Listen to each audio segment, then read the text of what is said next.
Alexandre, bem-vindo ao podcast E se Falássemos da Europa? Para mim é um privilégio ter-te aqui a falar comigo sobre a Europa, debatermos o conhecimento e a decisão política. Permite-me que comece por lembrar como é que te conheci pessoalmente. Conheci-te pessoalmente quando, com a comissária europeia Mary Quinn, comissária da investigação, comissária europeia, numa visita da comissária a Portugal, eu, na altura, chefe da representação da Comissão Europeia em Portugal, fomos visitar-te ao IBMC, na altura tu eras presidente, penso, do IBMC, e lembro-me, quando acabou a reunião, a comissária estava visivelmente fascinada contigo. E fascinada porquê? Porque ela quis ir visitar-te. Pusemos uma visita ao teu instituto no programa da visita da comissária a Portugal, exatamente pelo trabalho que vocês faziam. Mas o objetivo era discutir redes europeias de investigação. Como é que funcionavam, como é que Portugal e a tua instituição estavam integradas nessas redes europeias, e tu deste uma outra dimensão a essa conversa. Ex-professor de Berkeley, falaste das redes europeias, mas falaste, sobretudo, da importância destas redes europeias num contexto global. E era sobre isso, falarmos sobre a Europa, era sobre isso que eu gostava de te ouvir agora. Bem, eu acho que todos nós hoje sabemos que o conhecimento não tem fronteiras. O conhecimento, não há conhecimento específico de um país ou de uma região. Talvez a história do país, que também é conhecimento, é mais específico. Mas há muitos outros desafios que nós temos atualmente, como sejam os desafios das alterações climáticas, os desafios dos vários tipos de doenças que são contagiosas, como a pandemia que estamos agora a sofrer, mas muitas outras. Aliás, as doenças não contagiosas hoje em dia matam muito mais do que as doenças contagiosas, as doenças do comportamento, por assim dizer.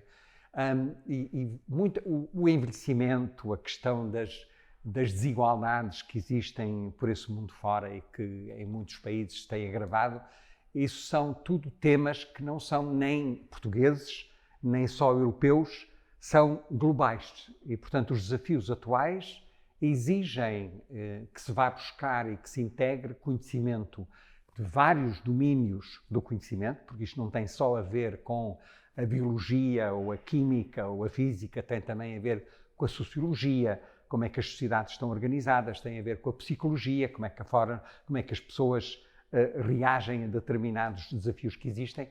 A integração disto tudo não é fácil, como é óbvio, ainda por cima porque os diferentes domínios do conhecimento usam linguagens diferentes e, portanto, cada um tem que aprender a linguagem do outro para tentar perceber o que é que se aprendeu, o que é que se descobriu, para que depois o conhecimento seja também suficientemente claro e o mais robusto possível para que se possam tomar decisões estratégicas, sejam elas políticas, ou sejam sociais, ou sejam o que tu quiseres, não é? Portanto, esta necessidade, cada vez mais no fim do século XX e no princípio do século XXI, de ter que ir buscar o conhecimento acumulado de países diferentes, de regiões diferentes, em que a forma de viver, a forma de estar também é muito diferente, é cada vez mais importante. Não é? A União Europeia, como sabes, tem um programa que tem exatamente essa finalidade: promover a inovação, promover a investigação, promover o conhecimento, que é o programa Horizonte, que agora vai passar a chamar-se Horizonte Europa, e que em Portugal foi muito desenvolvido por Mariana Gago, e sei que conheces bem o trabalho que foi feito, quer por Mariana Gago, quer pela União Europeia nesta matéria.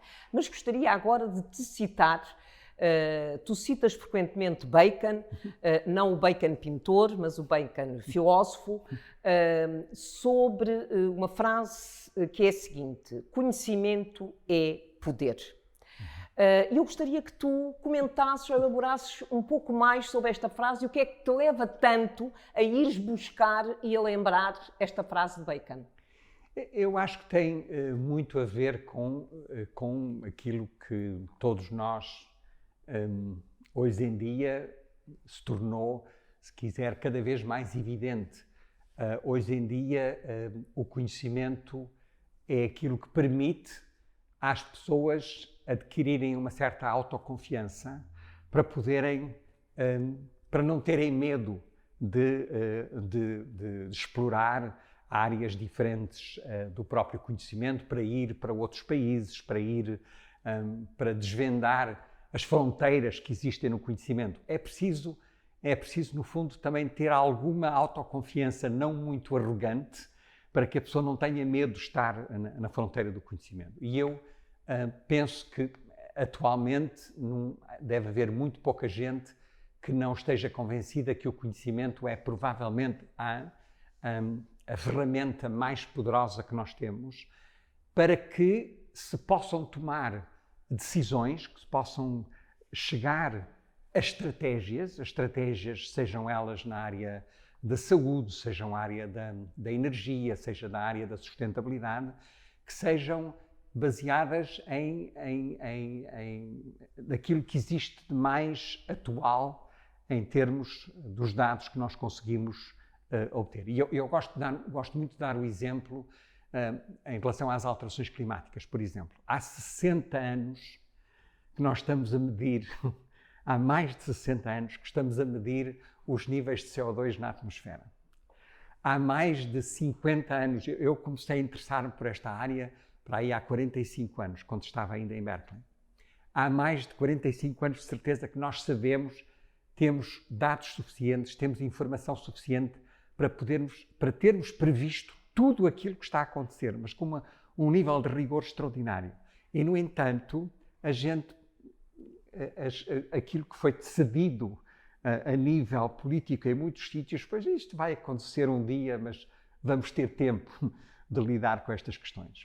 E, atualmente, chegamos a um ponto em que amanhã é ontem, não é? Quer dizer. Exato, mas nós estamos num ano em que se comemora o Acordo de Paris sobre o clima. E, recentemente, num Conselho Europeu, os líderes europeus comprometeram-se em reduzir em 55% os gases com efeito de estufa até 2030. Consideras isso possível ou consideras que é mais, digamos, uma boa intenção política? Não, eu acho... Primeiro, gostava de dizer que acho isso... gostava de dar os parabéns a todos aqueles que decidiram isso. Acho que foi muito corajoso decidir isso. Infelizmente que o senhor dos cabelos cor de laranja vai sair da Casa Branca e, portanto, temos agora uma nova liderança americana que dá mais... permite que nós possamos ser mais otimistas em relação a isso. Mas, de facto, não chega. Isto é uma decisão ambiciosa, é uma decisão que não é fácil. Portugal, aliás, nesse aspecto, a Europa em si, mas Portugal em particular, tem dado um exemplo e está numa situação muito, muito positiva em relação a isso. A Europa também, felizmente que há este consenso a nível europeu, mas nós continuamos a ser um pequenino, quer dizer, se a gente juntar os Estados Unidos e a Europa e o Japão, os chamados países mais desenvolvidos, nós somos 1/8 da população mundial, não é? E há 1.000 milhões ou mais de indianos e de chineses e 2 ou 3 mil milhões de africanos que também gostariam de viver como nós, como vivem os europeus e os americanos, e que estão ainda na fase crescente de utilização de energia. E, portanto, o esforço que vai ter que ser feito até ao fim deste século vai ser enorme. E aquilo que os europeus e os países mais desenvolvidos conseguirem fazer eu acho que é quase como uma obrigação ética de eles poderem transportar essas soluções para o resto do mundo, para que os outros não tenham que fazer a mesma trajetória que nós fizemos, não é? Nós fizemos uma trajetória muito negativa, se quisermos. Estamos, felizmente, agora... Mas tu sabes, por exemplo, que agora no orçamento plurianual, que acabámos de aprovar na União Europeia, uma das obrigações é que 30%, quer do orçamento da União Europeia, quer do Fundo de Recuperação, sejam usados no objetivo clima e 10% na biodiversidade. Sim. Estamos a falar de um orçamento plurianual, 2021 a 2027. E nós não nos contentamos apenas com este objetivo. Ou seja, para além de fixarmos este objetivo, exigimos que no acordo interinstitucional, ou seja, o acordo entre o Parlamento Europeu, o Conselho e a Comissão Europeia, esteja estipulado que a Comissão Europeia vai criar, digamos, um calendário e uma metodologia de acompanhamento. Porque não basta só dizer 30% clima, porque se nós não gastarmos €1 até 2025, não é em 2026 e 2027 que vamos gastar os 30% do orçamento. E, portanto, há um calendário e há um objetivo clima. Não, tudo isso é de louvar, porque acho que estamos novamente à frente do mundo em relação a essas questões, e eu continuo a pensar que tem sido uma evolução extremamente positiva. E espero, aliás, está neste momento a ser discutida, começou a ser discutida no Parlamento português, uma lei de bases para a política climática. Sim, na União Europeia também acabaram por pôr uma lei de clima. E que tem um calendário que tem metas quase que anuais. Isto não é só chegar a 2030 com a descarbonização a um certo nível. Tem metas para várias áreas diferentes daquilo que é a indústria, por exemplo, ou que sejam a questão dos transportes, ou que seja a habitação. E, portanto, começa a haver a exigência legal para que sejam atingidas determinadas metas passados 2 anos, passados 4 anos, Exatamente. Passados 6 anos, passados 10 anos, por aí fora. Eu espero, aliás, agora vou ser um bocadinho perverso, eu até gostaria que os efeitos climáticos fossem ainda mais severos para as pessoas perceberem que têm que acelerar este processo, não é? Porque para já aquilo que nos assusta são os grandes fogos da Califórnia ou da Austrália, são as grandes inundações, são o facto de que as temperaturas nas grandes cidades, que são consideradas ilhas de calor, vão a temperaturas nunca vistas anteriormente, em Paris, em Madrid, em Berlim. Se isso fosse ainda mais grave, eu acho que as pessoas eram convencidas ainda mais rapidamente a andar mais Mas há uma questão muito interessante, porque nesta área é claramente uma área em que a questão do conhecimento e do poder é muito importante. É verdade. Porque o debate sobre a evidência científica no clima, e designadamente a atitude que Trump teve relativamente à evidência científica, mostram bem a importância do conhecimento na decisão política e no poder. E eu orientava um bocadinho esta discussão para a questão da democracia. Ou seja, se o conhecimento é poder, como é que o conhecimento pode ser usado a favor e contra as democracias? Pois. Eu acho que qualquer estratégia, qualquer política que não seja baseada no conhecimento não é credível. Infelizmente, também é de notar que hoje em dia, com a quantidade enorme de notícias falsas, das chamadas fake news, também faz com que a sociedade em geral tenha, às vezes, algumas dúvidas sobre quem é que está a dizer a verdade. Não é? E, portanto, isso é problemático quando as pessoas, quando as sociedades querem se basear naquilo que é o conhecimento para tomarem decisões que não são só legislativas, são decisões da nossa vida pessoal, é o que nós queremos fazer, que alimentação é que queremos ter, ou como é que vamos mudar a nossa alimentação, como é que nos vamos movimentar dentro do próprio país. E, portanto, na minha visão, daquilo que está a acontecer, felizmente, é que até há uns 50 ou 60 anos atrás, as decisões políticas e as decisões estratégicas eram tomadas entre os políticos e os especialistas naquelas áreas.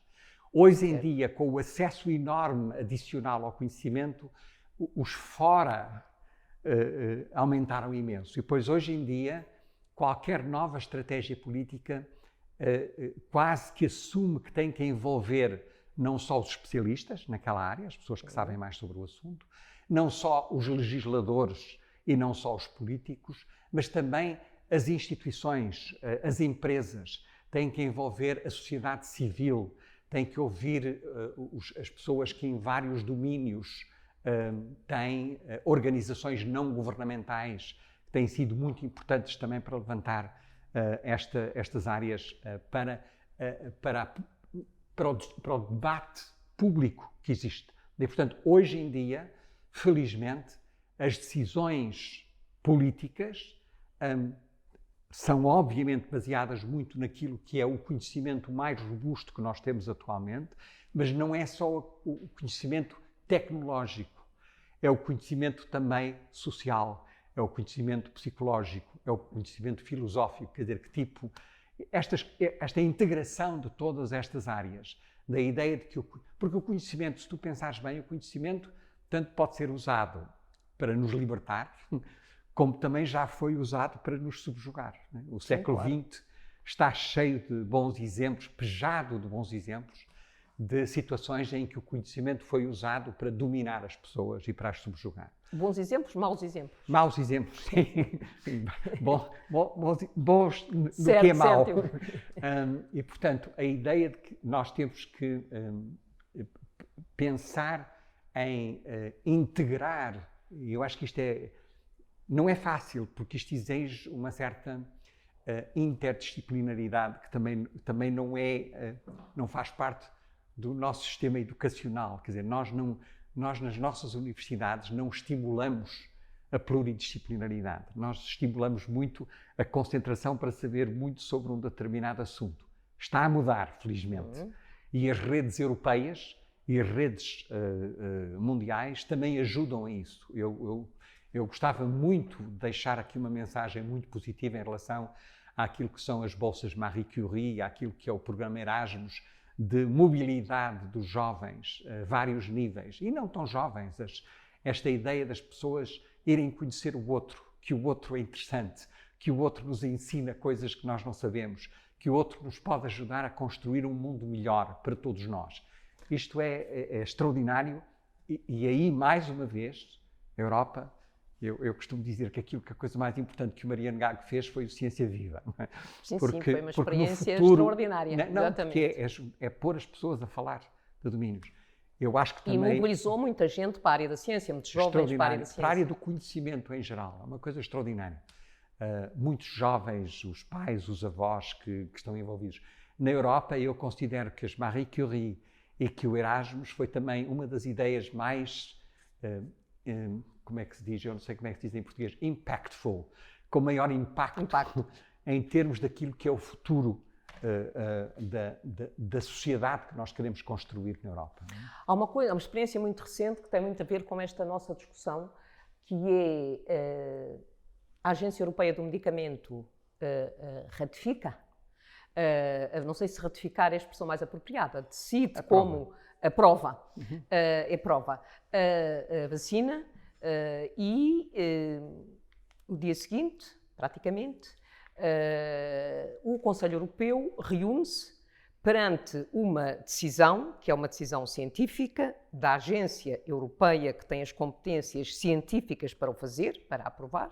A seguir, o Conselho Europeu define a estratégia. Portanto, assume que vai usar essa vacina e define uma estratégia, discute uma estratégia entre os líderes europeus. Temos aqui um caso que nos toca muito próximo, muito recente, que tem muito a ver com as nossas vidas, em que claramente tens uma ligação entre conhecimento, a importância do conhecimento na decisão política. Ou seja, os líderes sentem-se confortáveis a tomar aquela decisão porque têm uma segurança de que aquela vacina que foi aprovada pode ser usada a bem dos cidadãos. É um ótimo exemplo, não é o único que existe, mas é um ótimo exemplo daquilo que é o processo longo, porque o conhecimento leva tempo, não é? Até eu disse recentemente que conseguir em menos de um ano ter várias vacinas para o Covid-19 é uma coisa absolutamente extraordinária. Não nos podemos esquecer que o HIV, por exemplo, que é outro vírus, não é? Que já matou 30 e tal milhões de pessoas, né? 15 vezes mais do que o Covid-19, e que já infectou 80 ou 90 milhões de pessoas, para o HIV ainda não temos vacina. E, no entanto, temos muitas outras vacinas, a vacina da gripe, que todos os anos é modificada para estar mais adaptada àquilo que é a gripe daquele ano. Temos as vacinas todas que as crianças têm que tomar ao nascer para se protegerem. Portanto, esta história, a história dos avanços na área da saúde, naquilo que são vacinas, que são, no fundo, são tratamentos que fazem a prevenção da doença. Isto, o mundo nos últimos 100, 200 anos, a história das vacinas começa no fim do século XVIII, 1700 e tal, com um senhor chamado Edward Jenner. Portanto, a ideia, eu estou a divagar um pouco, mas eu queria dizer fazer algumas destas afirmações. A ideia de que é necessário haver um mecanismo altamente exigente para que qualquer medicamento possa ser aprovado para distribuição pública, é uma questão que tem umas décadas de existência, não é? Quer dizer, em todos os países europeus, em que se fazem ensaios clínicos, a exigência que é imposta para que o ensaio clínico possa começar e que possa ser levado ao fim e que tenha resultados que possam ser úteis para tomar a decisão política, é um desenvolvimento extraordinário, não é? Quer dizer, e portanto, na Europa, como nos Estados Unidos, existe uma agência europeia do medicamento que tem que usar tem que ser o mais exigente possível, porque não pode arriscar tomar uma decisão que seja errada, sabendo nós que nunca temos o conhecimento total, não é? Quer dizer, agora, por exemplo, aparece esta nova variante e há muita gente que não sabe, está ainda com dúvidas sobre se a vacina que foi agora aprovada também vai funcionar com a nova variante. Tudo indica que sim, mas não é num dia ou em uma semana ou num mês que a gente consegue isso. E, portanto, o público também tem que perceber que, às vezes, as decisões políticas não têm o luxo do tempo. As decisões políticas têm que ser tomadas mesmo quando não há todo o conhecimento que a gente gostaria de ter, não é? E, portanto, há um risco que tem que se tomar e faz parte daquilo que é política, não é? A parte difícil da política é tomar decisões quando há uma quantidade que se considera razoável para que se possa tomar aquela decisão, mas que nunca é total, não é? Aliás, nós esquecemos que atravessar uma rua no meio de uma cidade também é perigoso, a gente pode ser atropelado, ninguém nos garante que a gente não é atropelado. Portanto, há certos riscos, o risco zero não existe em situação nenhuma. A gente pode estar a almoçar, a engasgar-se. Exatamente. E, portanto, mas temos que ter um conforto de nos sentir que há confiança que depositamos numa instituição para que ela nos possa dizer que esta decisão é apropriada ou não. E essa confiança também não se adquire num mês, nem num ano, nem em 2 anos. A confiança, como todos nós sabemos, leva muito tempo a criar e é muito frágil. E, portanto, ainda bem que temos uma agência europeia do medicamento que, felizmente, tem acumulado esta confiança da parte do público e a credibilidade para que os políticos, para o Conselho Europeu, para que os governos, para que o governo português ou espanhol possa também achar que há esse conforto para tomar essa decisão. Muito obrigada, Alexandre, e é exatamente no conhecimento que se vai encontrar esse conforto, que se vai depositar esse conforto. Muito obrigada, Alexandre, pela tua contribuição e por teres partilhado connosco o teu conhecimento sobre estas matérias. Muito obrigada. Gosto. Eu é que agradeço a oportunidade de poder estar aqui a falar convosco. Muito obrigado. Muito obrigada.